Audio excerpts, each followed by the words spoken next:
Hello, everyone, and welcome to episode 61 of the Social Liability Podcast. I'm your host, the Raspberries, with my co-host, the Buck Grundle, bringing you new and interesting stories from all over the internet of people violating the social contracts that we all agree to live by. Buck, we have some stories this week, including a revisit to a previous episode involving a Whopper. Do you remember that particular instance? I do. So tell me what you remember from the story. Big Mac.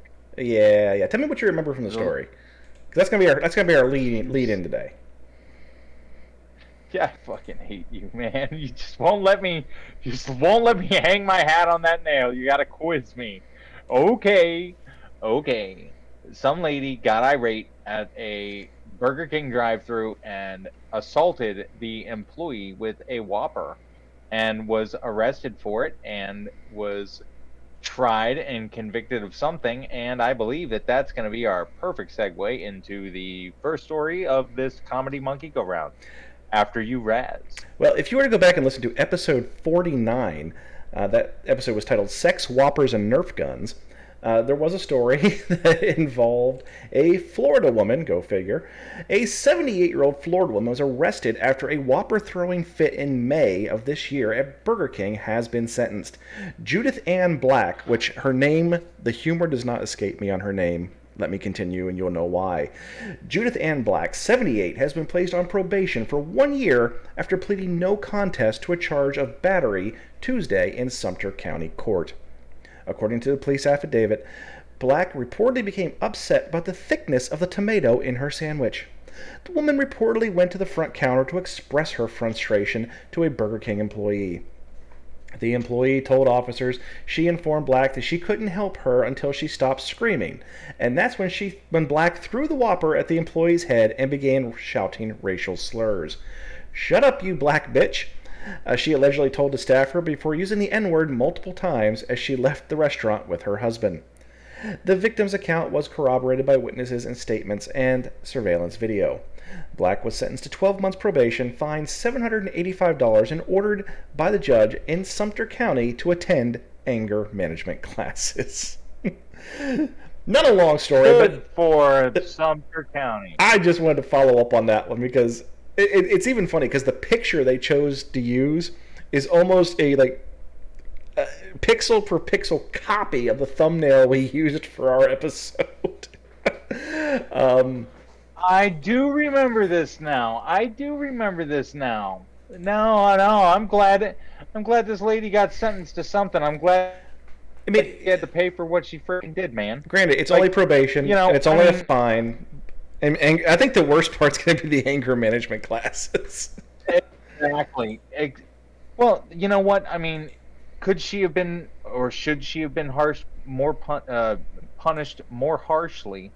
You know, I'm not a judge, so I won't comment on that. But I will comment on the fact that I am glad that she got called the frickin' task and put out on frickin' Front Street, and that's where she belongs. Okay, because when you act like that, like there are certain things that, you know, are frowned upon, and we make fun of a lot of them here on the Social Liability Podcast. But at the end of the day, there are certain things that are just not allowed. And senseless hate and violence, that kind of like falls within like the social contract Bill of Rights, like thou shalt not be a social liability and, you know, hate on people for no frickin' reason. Well, the kind of thing that I have to stop and wonder and ask myself is, this woman is 78 years old. How long has she been a cunt? How long has she been a cunt? That's the question we have to ask ourselves. Has she been a cunt her entire lives, or has she just decided to be a cunt today? I don't know. I'm assuming she's been a cunt for quite a long time. A lot of, and there are some that may argue, oh, well, you know, she comes from a different day and time where those kind of things were okay. Well, here's what I will say to that. Okay, you're an idiot. Okay, because those things actually, they're not okay, nor have they ever been. Okay, doesn't matter what day, what era, what generation you're from, that kind of shit was never okay. Did it happen? Did it happen frequently? Yes. Yes, it did. Was it socially acceptable? A lot of places it was. But was it okay? No. No. So I'm not gonna let you. I'm not gonna let anybody die on that hill. Like, you don't get to make excuses for this woman. She messed up. She messed up big time. She acted like a fool. Didn't get her way. Threw a tantrum. Added in some racial slurs. Just had to make it a hate crime. And now she's got probation, fines to pay, and anger management classes. And I dare that silly, squirrely old bitch to frickin' not show up to one of those for any reason. Because her ass will serve out the rest of her probation in frickin' prison, where she actually, in my opinion, belongs. Well, moving on, our next story comes from the Palm Beach Post, and this is in their weird news section. Gastrointestinal excuse turns out poorly for female driver. The streets of Palm Beach County and Treasure Coast are full of wild, outrageous tales you won't find on the front page. This one, particularly, is coming out of West Palm Beach. Gastrointestinal gaslighting? Seen driving at midnight with a tail light out, a driver then turned all the lights out and kept going until she was pulled over in front of a residence in the 600 block of 51st Street. Intrigued by the motorist's actions, a police officer activated his lights and eventually made contact with the driver and her two passengers. The driver was extremely nervous and at one point told the officer she had to poop. She then added that she had a bubbly stomach. Though the officer gave the woman okay to go inside to poop, he stipulated that she had to leave her purse and keys in the vehicle. Though she walked up to the residence, she never actually entered the home to unload her cargo and quickly returned to the vehicle. At that point, one of the officers on scene noticed a crack pipe sticking out of her bra in plain view. She was placed in handcuffs. 4 crack pipes were later found inside the woman's purse. She would go on to state the drugs were not hers and belonged to a friend. She was arrested for possession of drugs, possession of drug paraphernalia, and driving on a suspended license. So that is why when you see people get arrested in videos and, can I at least get some pants on? No. Because you never let them out of your sight once you have them. This is why. Yeah. That's a very good reason why. You know, good job on her part, because she did come up with a pretty good reason for any officer. Like, I don't want to say any officer, but you know, there are a lot of police officers who would be like, all right, go ahead, take care of your business, and then come right back. I don't want you shitting in my car. There are some officers who do that. Pretty much. That's what it comes down to. Like, I don't want you shitting in my car, so yeah, right. Do what you got to do. Right. I mean, like, there are a lot of cops who just would do that. So, you know, whatever, you know, on him. But, you know, lady came up with a great excuse. At least that cop had the sense to say, leave your shit in the car. If she had been smart enough to get, if she had been smart enough to get all 4 crack pipes in her bra, she could have went inside, smashed that shit, come back out, and she would have been off the hook. She still would have got hit with the suspended, driving under suspension, but she wouldn't have got the drug charges.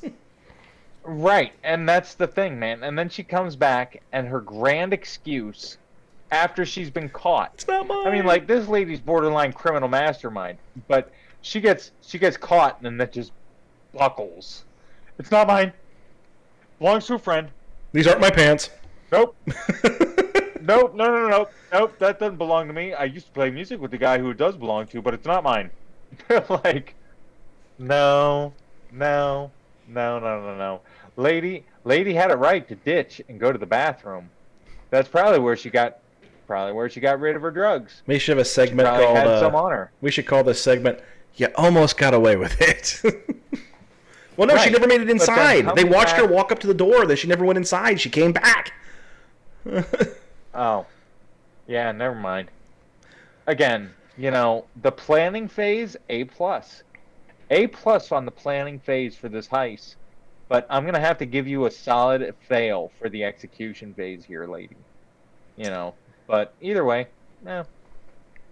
Well, our next story is one that's near and dear to my heart, and it involves our favorite subject.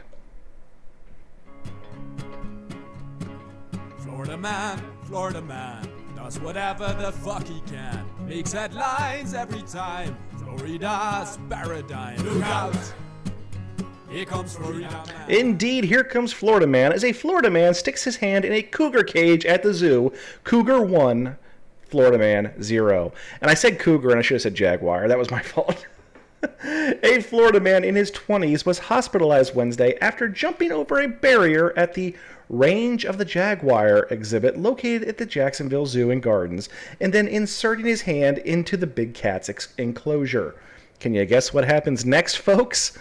According to News Jax 4, a jaguar then clawed the man's hand, leaving behind a trail of blood and landing the man in the hospital.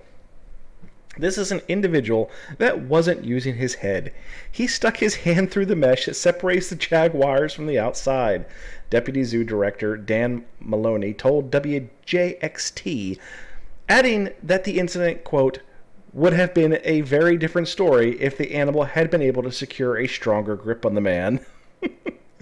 Zoo officials told WJXT that the jaguar was uninjured, and they did not believe the man was trying to harm the cat. The zoo was closed on Wednesday night while staff investigated how the man was able to jump over the barrier in the first place. The man's injuries are non-life-threatening, and the zoo does not expect to press charges. I've got a lot of questions here that I don't believe will ever be answered. But the very first one is, what in the actual hell? Like, what would possess did he wake up in the morning and go, I am the big cat whisperer? And then jumps the fence, and then bada bing, bada done. Well, I'll tell you what, man, that thing wasn't. Oh man, like just thinking he's gonna go up and pet a fucking jaguar. It's like, I believe that you coined the phrase and made like epic quote history when you said earlier in an episode that a shark is gonna shark. Well, I'm gonna transfer that to this particular instance, and a jaguar is going to jaguar. That math applies in this situation as well. And you know what? A guy that how far did the cheese slip off this man's cracker for him to think that this was even remotely in the realm of a good idea? Well, it's just a big pussy cat. I'm just gonna give it a little pat on the head. It'll get a purr, and it's gonna be purred in. I'm gonna scratch his belly. Not so much, folks. The only purr. No, man, the only purr that happened was him being the perfect snack. Like, that was it. That was bad. Because other than that... No, just stop. That was bad. That was bad. Okay, go ahead. Okay, continue. Yeah, but, I mean, what the shit? Like, how do any of the circumstances that existed in this situation? And again, I am without a lot of information here.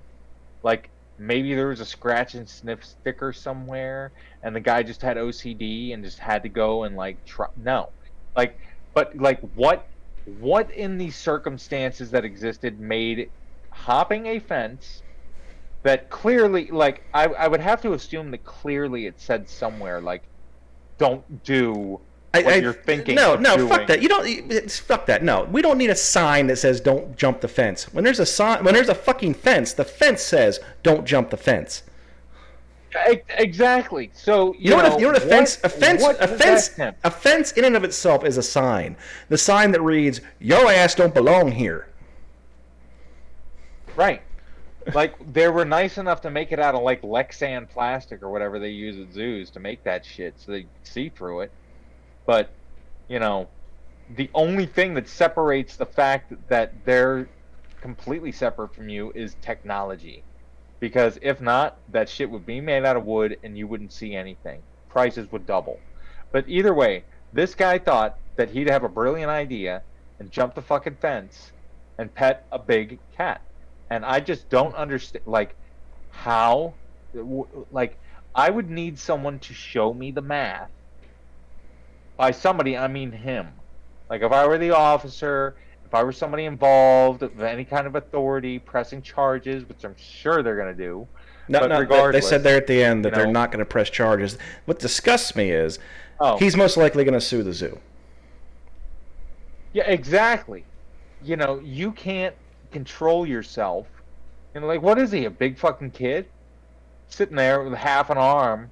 It's like, I just wanted to pet it. I just wanted It's to like pet the people who kitty adopt a cat. dog from the, like, just because it's like people who adopt like violent dogs. Like, listen, when you picked up this dog from the kill shelter, its name was Hitler. It's a freaking Doberman, and it doesn't matter whether you call it Fluffy now. It's still gonna bite somebody's fucking head off. Control your shit. You know, like the zoo, they did their part, enclosures, fences, and again, like I said, I'm sure there's a fucking sign somewhere that says "Don't be a dipshit." Like, you say they don't need a sign, but you and I both know that there's a sign somewhere because somebody's dumb enough. How do I know somebody's dumb enough? Because they made it to the front frickin' row here, man. Dude. They're on the first half of the show. I still can't Mom, get over a dog what the named. fuck? I still can't get over a dog named Hitler. Anyway, moving on to Fox 5 New York. Homeowner yells, "Have him die somewhere else," as hero lawn care worker tries to save man's life. This is being reported by a Fox affiliate out of New York, but it did happen in Palm Beach, Florida. Police are calling a Florida lawn care worker a hero after he's saving a man's life despite allegedly being yelled at by homeowners to do it somewhere else. Tony was walking to work when he saw a man in a car having a serious seizure on Monday in Palm Beach County. Without thinking, he ran up to the rolling car and grabbed the fender to try to stop it from rolling down the street further. It ran over Tony's foot, but he thankfully had steel-toed boots on. Could have lost his toes with that one. The car finally stopped on a lawn, but the windows were up and the doors were locked. The driver was convulsing and was in terrible shape, according to the sheriff's office. Tony screamed for help, asking and begging for someone to help. The owners of the house where the car allegedly stopped yelled, "Get off our lawn and get the man out of here, have him die somewhere else." Tony quickly realized he knew where the injured man lived. He ran down the street to their house and was able to get his wife and called 911. The man called the Palm Beach County office to ask for Tony's phone number. The man said, "I want to talk to Tony. He saved my life." Wednesday, the grateful man and his wife went and found Tony and gave him a hug. And that's the end of the story. But seeing the car on the lawn, I can see, for instance, saying, "Why the hell is this car on my lawn? Get that damn car off my lawn." But by the fact that he actually yelled, "Get him out of here, have him die somewhere else," means he saw that there was a medical thing going on. What kind of piece of shit human being? Like you said, man, like starting off, I'd be like, get this fucking car off of my lawn. And then I go out and find that there's like a literal, like, medical emergency. My concern goes from my beautiful, well-kept grass to the, physical well-being of somebody who is obviously in distress and didn't want to actually have their car on my lawn to begin with. Like, now my ears are perked up and I'm now concerned. That would be me. Like, you're right. What kind of piece of shit do you have to be? Like, yeah. Yeah. I mean, that's really all we have to say about this one. Give me the guy's name, and so we can call him a piece of shit personally. If he'd like to come on a show and defend himself, he's more than welcome to do so, but until then, fuck you. Yeah, pretty much. But you know what? Kudos, and my hat goes off to the guy who responded to this, and, like, he's just out there cutting grass. Like, he's a lawn care worker is what it said, right? Correct. I mean, like, yeah, dude's just out there cutting grass. I'll tell you what, man, he's a cut above. That's all I know. Come on, man, give me a rim shot for that, okay, Raz. okay. Come on. He's cutting grass, he's a cut above. All right, you got it. You got your rim shot. Okay. All right, man, I was fishing for compliments in that barrel. Never thought it would be that hard to get one. But either way, kudos to that dude, man. Okay, we're going to take a quick break on our video podcast to let you know about our audio podcast. The Social Liability Podcast is available to you on just about any platform you can imagine. We're supposed to be on about 10 different platforms, but if you search for the Social Liability Podcast, you're going to find us on closer to 30. Everyone seems to want to pick us up and air us. That being said, tell a friend and get us some more listens, folks. We're on every platform available. There's no excuse. There really isn't. And big shout out to some jail system who apparently is feeding us viewers on a regular now. Unfortunately, they can't watch the video version, so somebody will just have to tell them. That being said, we're going to head back in. Make sure you like and subscribe. Hit that thumbs up notification bell on our YouTube channel. And if you just subscribe on any podcasting platform, it would make us very grateful. Ooh, hang on.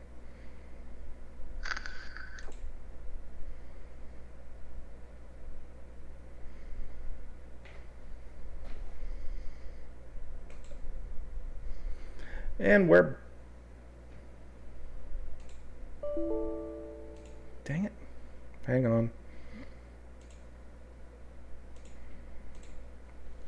And we're back for the second half of episode 61. We're going to go right into it with police find a cat's house blasting music alone after a noise complaint. I don't think that's how they meant to write the title, but that is what it is. And this is being reported by the New York Latest News. A noisy neighbor gave him a pause. Well, legs. I see. This is so poorly written. A policeman was called to a Spanish apartment due to turbulence. This is horribly written. This is horribly written. I'm going to read it as it is. A noisy neighbor gave him social liabilities, man. Dude, this is horrible. A policeman was called to a Spanish apartment due to the turbulence. He found a cat at home with his stereo turned on and his legs raised. According to a local newspaper, police went to Lugo's apartment on Sunday after residents complained that someone was awake with the music blown away. But they soon found the party animals rapping the beat with his owner was away from town. I'm reading this verbatim. I swear to God I am. With his cat left at home because he has a habit of turning on instrument with his forefoot volume wheel, the police officer told the paper. Where did you find this shit? According to local media, an unknown man in the Ronda das Fuentes apartment complex went home to deal with the problem of his curious cat. Police find a cat's house blasting music alone after a noise complaint. Okay, so let's interpret this. Someone had loud music. They went there. It turns out the cat turned on the radio. I think the social liability is not the cat, but the person who wrote this and actually published it. Because this is shite. Yeah. And I'm looking. This is not a Spanish or translated. This is, honest to God, supposed to be in English. Is it? Oh my gosh, this has got to be nepotism. That's all that this is. I swear it's gotta be. Well, here's the thing. Here's the kicker. They cite the New York Post for the source for the story. And their title is, Police Called to a Noise Complaint, Find Cat at Home Alone Blasting Music.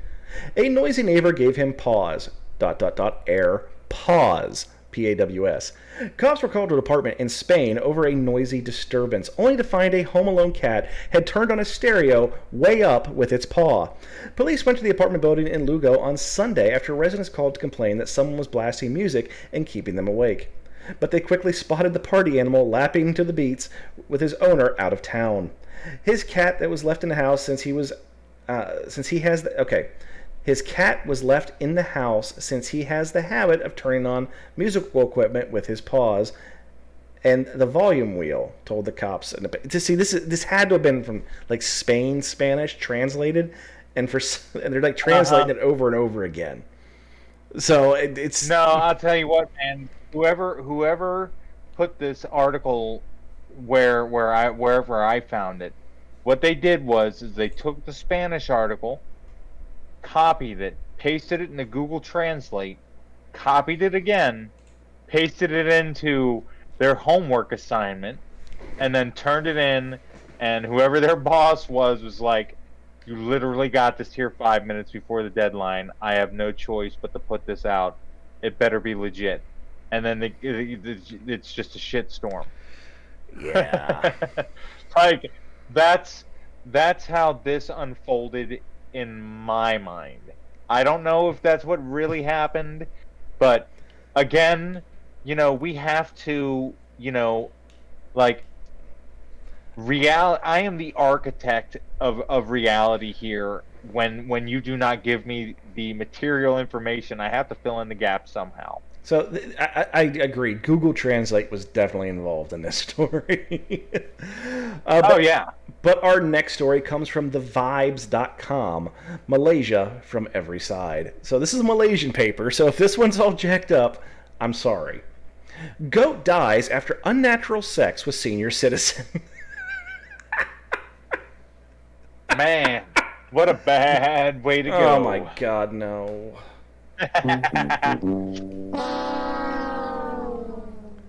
A female goat God, died. why are you being such a nanny?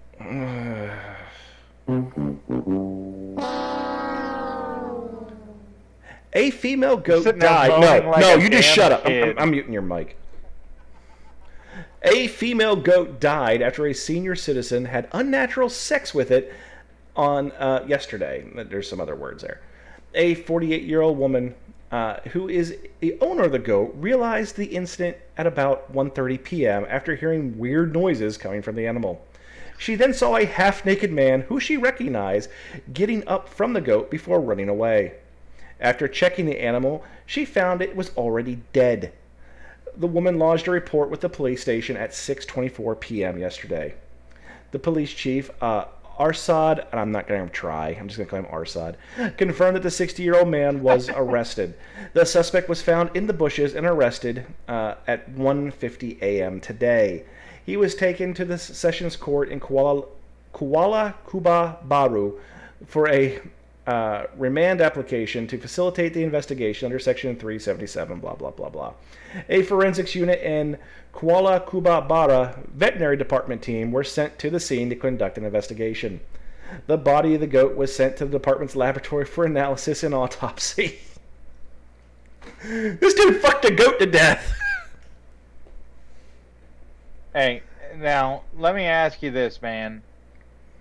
They seriously got forensics involved to do an investigation and autopsy on a piece of livestock. A forensic vet.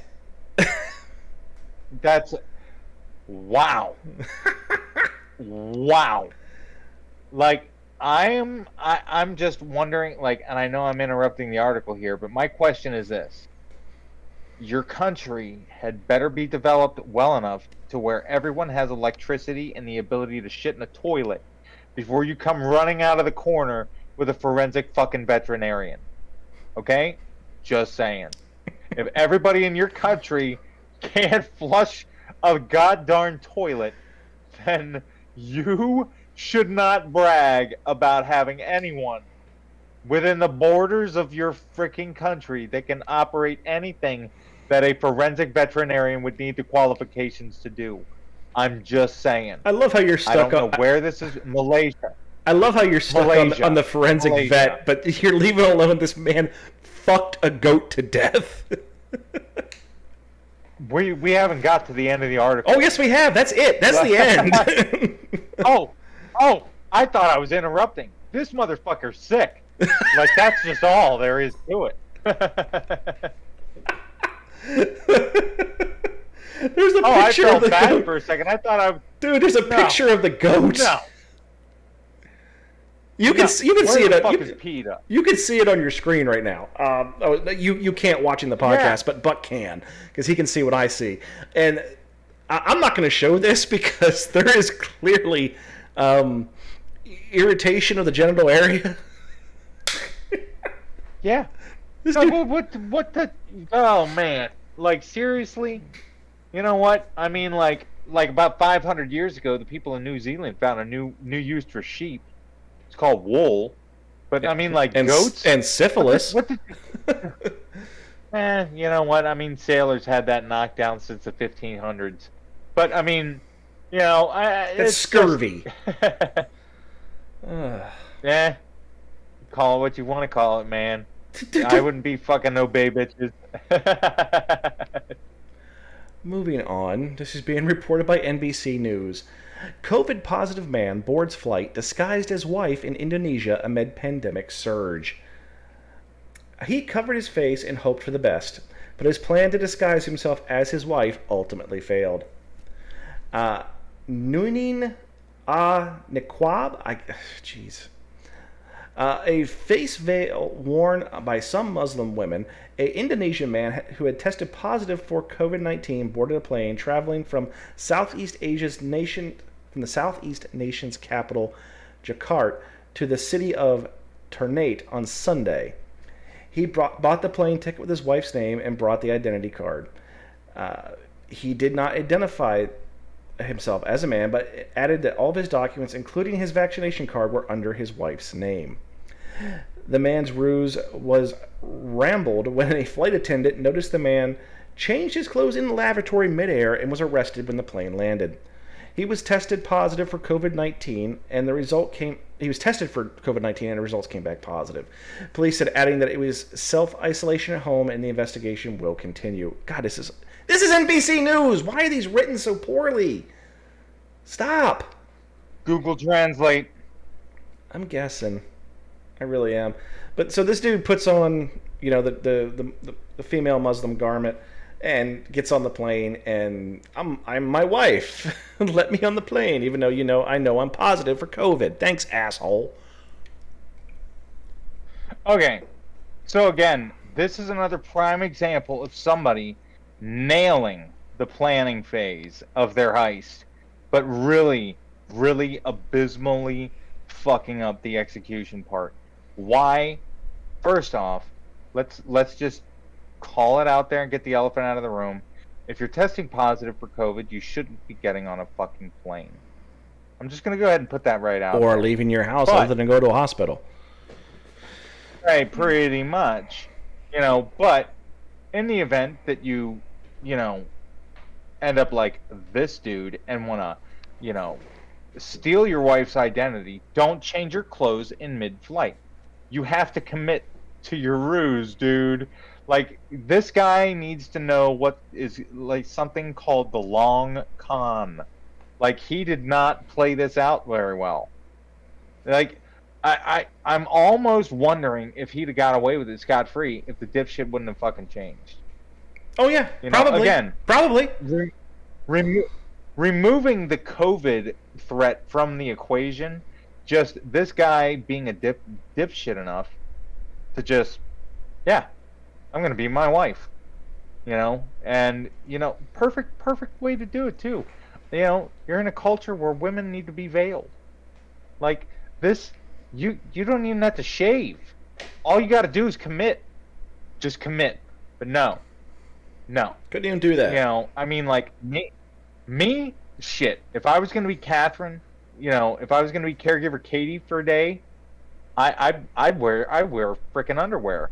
I'd be like, no, man. I'll put on the bra and everything. If I'm gonna be playing you, I'm in it to win it. This guy changes in mid-flight and gets caught. I'm glad he got arrested.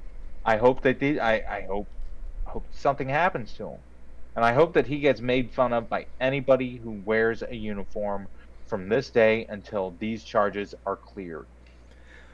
I hope they laugh at him as he's getting released from whatever institution they hold him in. I know I would. Indeed. Well, our final story of the day seems to be a recurring theme on the show, and it might become a segment in and of itself. We seem to have an ongoing affinity for the swinger lifestyle, and this is being reported by KLFY. There's going to be a couple pronunciations in here because I don't speak Creole, so bear with me. But bring your house and share your spouse. A new swingers trailer park open in Mau Mau. If you're looking to spice up your love life with an outdoor experience, there's a new spot for swingers open in Mau Mau. It's called T-Boy's Swinger Trailer Park, and it's gaining attention as it's getting ready to swing into southern Louisiana. Their motto, bring your house and share your spouse. You can come to Mau Mau for many a good thing, and then there'll be and this will be one of them. Al Coyne is the man behind T-Boy's Swinger Trailer Park. He's opening it for couples into swinging and says that the swinger community is surprisingly bigger than you may think. It's bigger than most of you will know. Live free and don't be scared of it. There's a big community of it. I think a bunch of them aren't shy. The ones that are shy, hell with them, roll with it. It's a good thing compared to most things. Since putting up the sign where the swingers part will be, Acoin says that he's gotten calls from swingers from across the country. He has got some from Pennsylvania. We've got some from Arkansas, and of course from around Arcadia. All around Mau Mau, Villa Plate, Lafayette, Baton Rouge, New Orleans, Slidell, and we have text messages from all over the country. It's mind-boggling, he said. He says they're getting so many calls they can barely keep up with them. Most of them call or text just to see if it's real, just to see if someone's going to answer because they'll say, oh, no, nobody's there, it's not a real number. Or they'll get on Facebook and say, oh, it's not a real number. Well, apparently it is, folks. Because I got there and I said, it's a fat frog's butt. It's not a real phone number. Everyone started calling, and they started calling, hey, what's y'all's address? Is this in Mau Mau? Where is that? Yes, it is. I'm guessing he said that with a really thick Cajun accent, and I can't replicate it. A sign for the swingers community says you have to send pictures of your spouse for approval, but Acoin says that's just a joke. There are more of a joke to kind of ease up people and create a vibe. People went further with it than you can imagine. We've gotten pictures and many phone calls and many text voicemails. It's unreal. Acoin says there has been one message for the haters. Sucks to be them. There's no reason to get mad at anybody for their preference. They're not out here hurting nobody. Nobody is selling drugs. People just want to have a good time, enjoy themselves the way they want to, and that's perfectly what it is. Acoin said the grand opening for T-Boy's Swinger Trailer Park is set for Memorial Weekend 2020. When it's finished, the site will have a nude pool, a nude yoga stadium, a strip poker hall, and a key party cabaret. He says you'll have to look up a key party to find out what that one is. Acoin says that you can choose to live at the trailer park, but it's designed to operate more like a campground where swingers come for a party-themed weekends. So we've already decided that next year we're going to go to SwingCon in England for a live episode. Louisiana's a little closer if you want to go to the trailer park, Buck. Yeah. You know what? I've got no problem going and experience the elegance of a mobile home community. I'm just, I'm not going to go ahead. You know what? I'm not going to put lipstick. I'm not going to try and spit shine this turd. This guy called it a trailer park. I'll call it a trailer park too. But yeah. I mean, it's going to be a campground. That's what it is. It's a campground. You can put a trailer there and live there full time. You know what though? But it's a campground. I don't have a problem with this. Like I don't see, like, again, we get these articles and I send them to Raz based off the headlines. So we read them and it's an organic reaction, and right off the cuff, like, I mean, swinging isn't my bag, but I mean, if that's your thing, fine. Just as long as you don't try to force me to play ball with you, we're okay. And if you want to go off and do your own thing with a bunch of other consenting and sane adults and be safe while you're doing it, then yeah, go ahead. Knock yourself out. That's the way I see it. Right, frankly. Plus, if the guy's charging admission for it, again, he's being a capitalist. These people are going to go off and do what they're going to do any frickin' way. All he's doing is going, I got a place where you can do this and be safe, and it's judgment-free zone, and you just pay me a little money.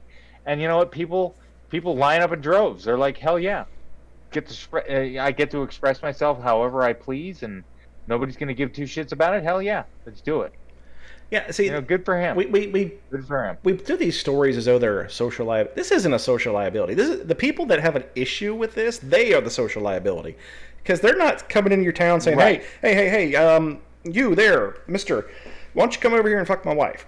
No, that's not what they're doing. They're looking for like-minded people, and they're hanging out with like-minded people. They're not fucking on the middle of the town square either. They're literally doing their own thing off on their own part of the world. They're not hurting anybody. So the people that have an issue with this, those are the ones I kind of have a problem with. Yeah, me too. I mean, this to me is on the line of condiment preference. It's kind of funny because I there's an online game I play, and I've got this really core group of people I play with on a regular basis, and we love giving each other a hard time. And one of the things we talk about is calling I bet you're a furry, and we're kind of kink shaming furries, but I don't think anybody actually is meaning to kink shame anybody. It's just kind of funny, but it's people like if I'm not into something, it must be wrong. If I don't like something, that means it's wrong. Mm-hmm. So take that attitude, shove it up your ass, and yeah, I mean, there's no room for that. Again, that's one. Well, you say there's no room for that, but they've made room for themselves. They've made room for themselves. This is their thing. No, I mean, like, there's no room to criticize on people for that. Like if they're all happy and they got all their I's dotted and their T's crossed, and they want to set up a campground specifically for that, it's not like they're like calling it a family-run establishment. It's not like a Hooters.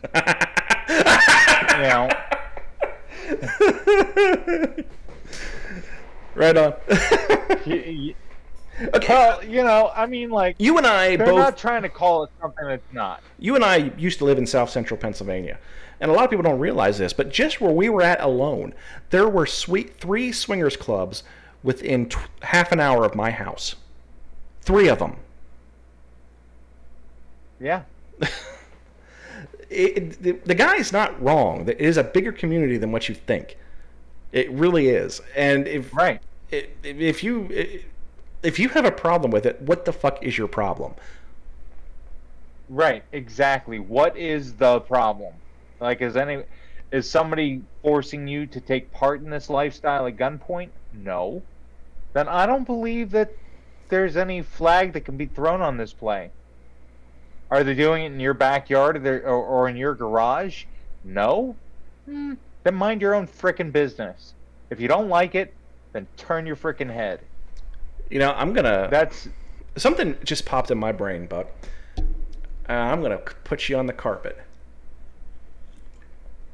There was a time when you and I lived quite close to one another, and this exact topic came up, and you were adamantly opposed to it.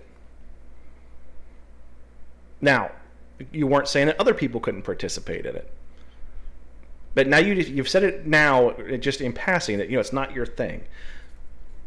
But you don't have a problem with others do it. But you used to be adamantly opposed to it. Now, I don't know what your feeling was about other people at the time. Oh, the same. It's the same. I'm adamantly opposed to it for me.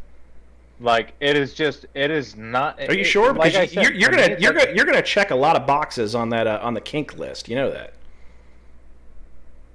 Of course I will. But this is not one of them. No. People saying, "Oh, I want to fuck me a guy in a wheelchair." Oh yeah, I mean, like, there are a lot of those, but I mean, like, so when you're a cop and you have women throwing themselves at you, we call them badge bunnies. What do you call the ones that come after the wheelchair guys? I have no idea, but I'm sure that we can come up with a clever name. We got to come up with something. Next episode. Oh man, we could put that shit on a T-shirt and make $1 million. We could, but we got to think of something. So if you have an idea, send them in. Yeah, that's what I'm saying. Like, go ahead, suggest it. But no, man. I mean, I look at those things like I said earlier, the same way that I would as somebody's preference in a condiment. Like, just because you like mayonnaise on a sandwich doesn't mean I hate you. But if you try to make me eat mayonnaise on a sandwich that I'm gonna eat, we instantly now have become enemies. Hey, like, Buck. I don't like it. Buck, what did I get you for Christmas? You got me a bottle of Hidden Valley's Buttermilk Ranch, which is mayonnaise with spices. And that's fine because, and it's, but see, like, having that kind of, like, like, dire hatred for a condiment, like it's not something that like people really like put in their repertoire of shit to remember about you. You know, it's like I don't get like violently militant over it, but if I were to like shoo something away from me like potato salad, I don't eat that shit. No, like I literally this past Christmas, the wife and I sat on the couch, laughing ourselves until we damn near pissed because we were sending people condiments for Christmas. And I specifically said, I'm not sending Buck mayonnaise. He hates mayonnaise. So we sent you ranch dressing. And then you threw a fucking fit because we sent you ranch dressing. Because you said it was mayonnaise with spices. That's what it is, man. Ranch dressing is mayonnaise with spices. If you Google it, you Google that shit, man. And mayonnaise, the freaking first ingredient, man. Like, look at you just chortling over there because you got me all fired up over mayonnaise. Like, I can't stand this shit. It's fucking vile. And you know what? I just don't like it. That's like, I don't like it. I just don't. Like, I'm just, like, even thinking about having to eat it just makes my skin crawl. Like, ugh. I was an 80s food stamps kid, man. Like, we ate that shit like World War II rations, dude. Like, I don't want your freaking mayonnaise. I don't care if your mom's recipe is the best you ever had. Okay? Alright? I can be easily tricked and fooled. I can. Like if you... Yeah. As a matter of fact, I'm going to go ahead and just put you right on blast, sweetie. My excellent, awesome caregiver knows how much I fucking hate mayonnaise. Sat here right behind the scenes and Googled that shit. And guess what, mayonnaise? Guess what? Ranch dressing is fucking mayonnaise with spices. That's all it is, man. That's exactly what it is. And yeah, we're talking about light creamy stuff after going about a swingers club. So that being said, folks, that's no, man, no.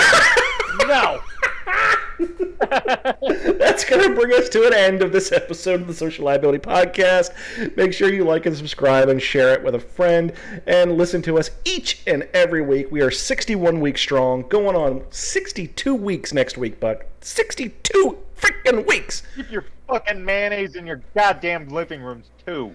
You listen to me on this podcast, you better not be eating fucking mayonnaise when you do it. But...